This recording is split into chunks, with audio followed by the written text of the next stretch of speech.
ফিরে এলাম বন্ধুরা নতুন ব্লগে। তো বন্ধুরা মাছ সবজি কাটলাম, কাটতে কাটতে না দেরি হয়ে গেছে, 12:30 বাজে। আর আজ হচ্ছে বুধবার, বুধবার না মনেই থাকে না বাড়ির কথা। তো যাই হোক রান্না বসিয়েছি, বাইরে অনেক কাজ করলাম, বারান্দাটা একটু পরিষ্কার করলাম। এই কাজ ও কাজ করতে গিয়ে না দেরি হয়ে গেছে রান্না করতে, 12:30 বাজে এখন। তো ডাল বসিয়েছি, ভাত হয়ে গেছে, এবার ডাল বসিয়েছি। তারপর হচ্ছে পেঁপের তরকারি করবো, পেঁপে কেটেছি, পেঁপে আর একটা কুমড়োই আছে, আর কোনো সবজি নেই। তো ডালটা প্রায় সিদ্ধ হয়ে গেছে, আর ওখানে মাছ কেটে রেখেছি।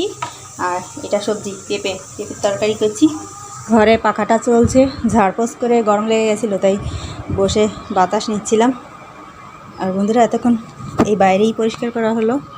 ওই তো এখানটায় অনেকটা খেলে, তো খেলে পুরো আবর্জনা করে রাখে, তো সেগুলোই পরিষ্কার করা হলো। আর এখানে সেই চুলাটা রয়েছে, এখনও শুকায়নি, তো ভিজা ভিজা আছে, তো এখানে রেখেছি, একটু একটু রোদ আসলে শুকাবে। তো এগুলোই পরিষ্কার করেছি আর কি অনেকক্ষণ ধরে। আর বাইরে তো খুব সুন্দর রোদ।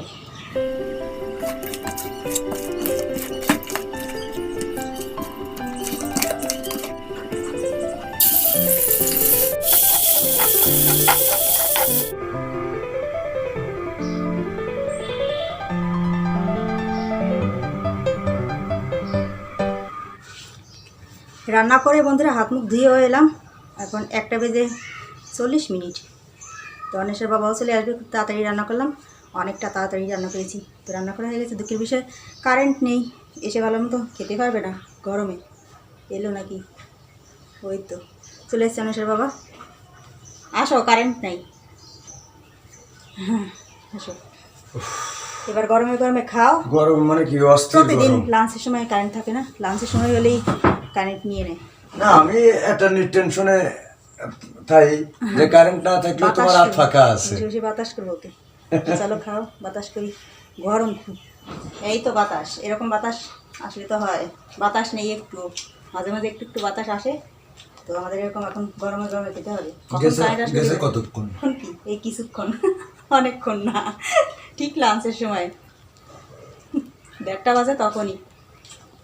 লাঞ্চের সময় মানুষের রাত্রে আছে, ঘুমানোর সময় কারেন্ট থাকে না, মাঝরাতে কারেন্ট থাকে না, 2 বাজে কারেন্ট নেয় আর আসে না, 12টা 1টা বাজে কারেন্ট নিয়ে নেয়। তো অন্বেষা বাবা খাচ্ছে, এরপরে কারেন্ট এলে তারপর আমি খাবো, এত তাড়াতাড়ি আর খাবো না। তো বন্ধুরা দেখাচ্ছে আবার।